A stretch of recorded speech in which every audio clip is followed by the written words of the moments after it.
This episode is the second half of my growth series. The first part was about how you need to let go in order to grow. Taking the time to rid your life of unnecessary space takers will allow more space for all of that goodness that you're hoping for. Think about plants. If you leave dead or dying leaves on a plant, those leaves are actually taking away energy from that plant's growth. Energy that could be spent forming new buds or new leaves. It could allow that plant to reach higher heights or a more luscious fullness. Well, you are that plant, and those dead leaves are the toxic relationships, bad habits, and unhealthy behaviors that you're hanging on to. Let's prune those dead leaves. Let's leave them behind and start allowing your energy to go toward areas that you really want to grow. That is how you root and rise. In that episode, I also talked about a personal growth guided planner that I have been designing. It's a simple step-by-step planner that helps you be that girl, even if you don't feel like her right now. And if you're not familiar with the trending TikTok phrase, that girl, it applies to anybody really, whether you identify as a female or not. Basically, it's just about being that person that you admire, that person you're working towards, that person that is the best version of yourself when you look at who you want to be.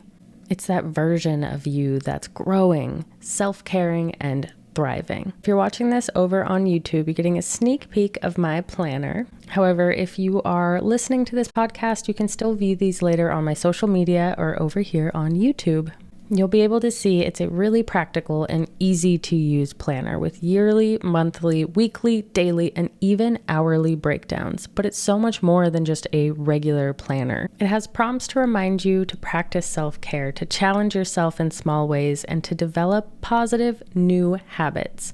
There are even tracking pages to encourage you celebrate all of the wins along the way, no matter how small. It's everything that's been helping me show up more confidently and authentically and grounded in my life. It helps me show up as the person that I want to be by intentionally making choices and taking that time to care for myself every day when I open that planner. And I've poured my heart and soul into this planner. So if you're listening to the podcast version and are not able to see the planner, I'll have my link in the description for you. Back to the matter at hand. So this series is all about growth. And one of the most important factors of your growth is your mindset. Your mindset is the foundation of how you view yourself. It's a set of beliefs that you have established for and about yourself that can impact how you show up in the world. Your mindset can have a powerful influence over your life, which is why you need to tend to it when it's starting to look a little bit wilty. Those beliefs that you have are like stories that play in your head. They place a filter over how you view yourself, your abilities, and the qualities that you have. When these stories are positive and compassionate, they can allow you to move forward in a much more confident and empowered way. Carol Dweck, one of the world's leading researchers on mindsets, once said, "Individuals with more of a fixed mindset believe that their intellectual abilities are simply fixed. They tend to approach learning with the goal of looking smart, and they often shy away from challenges because they believe having to work hard at something or making mistakes means that they don't have high ability. Those with more of a growth mindset, on the other hand, believe that abilities can be developed. They are more likely to see effort as something that propels learning and see setbacks as opportunities to build new skills."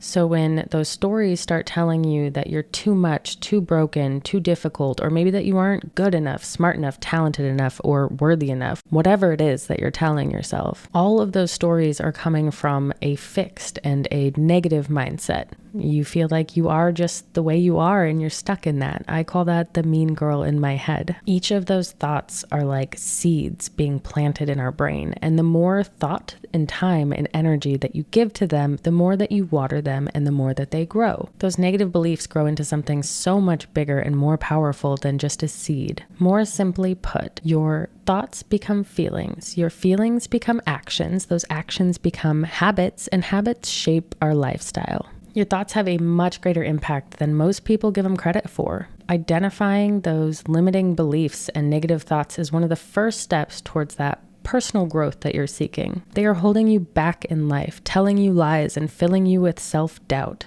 By changing the way we think, we are actually able to rewire our brains. And this is research-based information. I'll have a link to a credible site below so you can dive into it a little bit deeper on your own if you're interested. We have neurons in our brain that are wired to think a certain way, and those thoughts travel through that thought pathway that I described earlier, those thoughts that turn into feelings, the feelings that turn into actions, actions that become habits that all influence our lifestyle. And the great thing about neuroplasticity is it means that we can change the way we think. I want you to do an exercise with me if you can. Imagine that you and I start to pluck the negative thoughts out one by one, pulling them from their roots and plant new seeds in their place. Seeds of compassionate and empowering thoughts. I want you to seriously imagine how good it would feel to move through life with those new positive beliefs about yourself, and how good it would feel to view yourself through a rose-colored filter. How would that change how you're showing up in everyday life? Physically, what would that look like? What about mentally or emotionally? Imagine the positive self-talk you would be practicing, the positive habits you would have set into place, and the confidence all of that would give you to live wholeheartedly. Practicing empowered thinking can lead to empowered feelings, and those empowered feelings can lead to empowered actions. Those empowered actions become empowered habits, and before you know it, we're living an empowered lifestyle.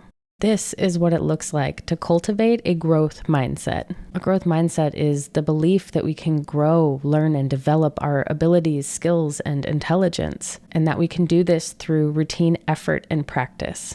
That's what my planner is for. It's full of prompts that I designed specifically for cultivating a growth mindset. But even if you don't use the planner, I still have tons of free journal prompts and other freebies on my website, so you can start to rewrite your thoughts to work for you and not against you. A growth mindset is also the belief that you can take on new challenges, face difficulties, and learn from failure. It's not about being comfortable. It's about pushing yourself in new ways and overcoming any growing pains along the way, and viewing any setbacks as an opportunity for growth. As a mom, I have to acknowledge the importance of raising kids to have a growth mindset. It allows them to start to approach new and challenging situations with an open and positive attitude. Because they will come to recognize that their abilities and skills can be developed and improved over time, they are more likely to take risks, try new things, and push themselves to reach their full potential. All things I know that I want for my kids. And an important piece of parenting is modeling the behavior that we want to see. The things that they hear us say now will become the story that plays in their head later on. We have a chance to set a loving and supportive foundation for that story to begin. So with that, I have a special recommendation for any parents out there. There are 2 shows that I'm really loving right now for cultivating a growth mindset in kids. The first one is Tumbleleaf. It's over on Amazon. One of the cute little lines that I think says enough about it is, "Dragon Snout, I figured it out."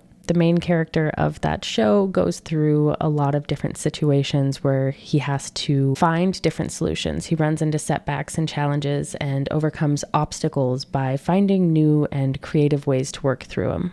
And the other show is Gabby's Dollhouse. One of my favorite things about this show is how often the main character, Gabby, uses the word yet. The word yet is so powerful to teach children because it shows them that just because they don't know something yet, or just because they haven't done something yet, it doesn't mean that they aren't capable of it. They can grow and improve their skills and learn how to do new things, hard things at that. Both of these shows do an amazing job at showing toddlers and little kids how to start thinking and acting with a growth mindset. Now let's talk about how to start the mindset shift from a fixed mindset to a growth mindset. My first recommendation is identifying limiting beliefs. You can start by listening to your self-talk and the negative thought patterns that you have. The mean girl in my head tells me that I'm not good enough and that I'll probably fail. Yours might tell you that you don't know how to do it or you can't do it for any number of excuses. We all have those negative thoughts creep up. It's what we do with them that matters,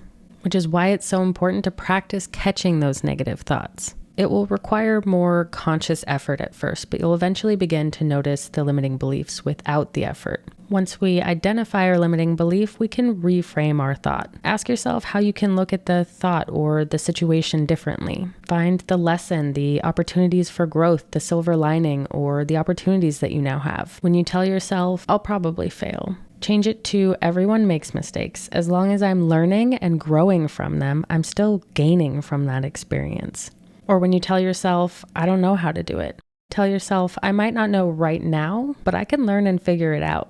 Or if you're telling yourself, I'm not good at it, tell yourself I can practice and improve. I also recommend setting a positive new habit. Habits can have a huge impact on our lives. Depending on what kind of habits we are forming, they can work for us or they can work against us. They can move you toward the life that you are wanting and the version of yourself that you're hoping to be. Or they can have a negative impact on you and continue holding you back and keeping you from the things that you want. Intentionally forming positive habits is the key to growth. And because habits are developed over time, consistency is going to play a huge part in your success. And to help you with that, I'm giving you the habit tracker from my planner for free. Tracking your habits is an accountability practice. It's allowing you to easily view your habitual behaviors and allows you to celebrate each small but meaningful step as you check off each day's habit. The link for my free habit tracker will be in the description. And as a side note, when talking about growth, I want to acknowledge that there are a lot of factors that make growth a little bit more challenging for others.